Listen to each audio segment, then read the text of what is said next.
বন্ধুরা, আজকের গল্পের নাম নির্ঝুম দুপুর। চরিত্রের নাম পলাশ। আমি একটা স্কুলে পড়তাম, ক্লাস 4-এ।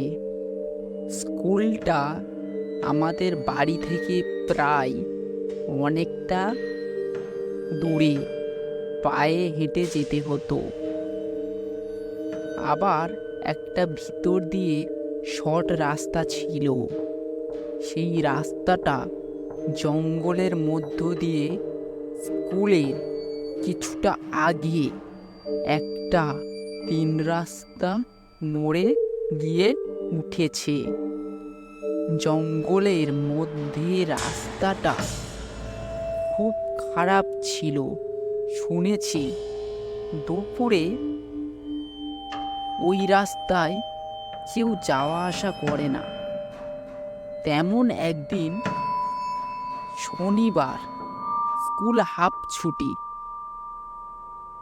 স্কুলে যাওয়ার সময় বন্ধুরা মিলে ঠিক করলাম আমাদের ওই ছুটি হয়ে গেলে আমরা ওই জঙ্গলের পথ দিয়ে আসবো, গাছে থেকে আম পারবো।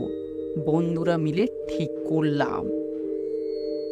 কথা যা কাজ তাই। ছুটির পর 3 বন্ধু আমরা এক হলাম। তারপর নির্ঝুম দুপুরবেলাতে জঙ্গলের পথ ধরে আসতে লাগলাম। এইভাবে বেশ কিছুটা পথ আসার পর আমরা দেখলাম অজস্র সারি সারি আম গাছ দাঁড়িয়ে রয়েছে। 3 বন্ধু মিলে আমরা সেই গাছের কাছে গেলাম। আমি গাছে উঠতে পারতাম, তাই বন্ধুদেরকে ব্যাগটা দিয়ে আমি গাছের উপরে উঠতে শুরু করলাম। তারপর গাছের উপর উঠে গেলাম। 1-2টো আম পাড়ার সঙ্গে সঙ্গে বন্ধুদেরকে বাগিয়ে দিতে লাগলাম। তারপর দেখলাম গাছটা অনেক জোরে জোরে দুলতে শুরু হলো। তারপর অনেকটা জোরে জোরে ঝড় হতে শুরু হলো। আর নামতেও পারছি না। গাছটা খুব একটা বড় ছিল না। আমি কি করব বুঝতে পারছি না। বন্ধুরা ওর নিচে থেকে কি বলছে আমি শুনতে পারছি না। তাই আর বেশি কিছু না ভেবে গাছ থেকে লাফ দিলাম। তারপর মাটিতে এসে পড়লাম।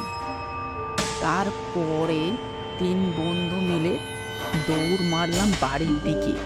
এবং তার পরের দিন আমার প্রচণ্ড হারে জ্বর আসে এবং ডাক্তারও দেখানো হয়েছিল, তাও জ্বর কমেনি।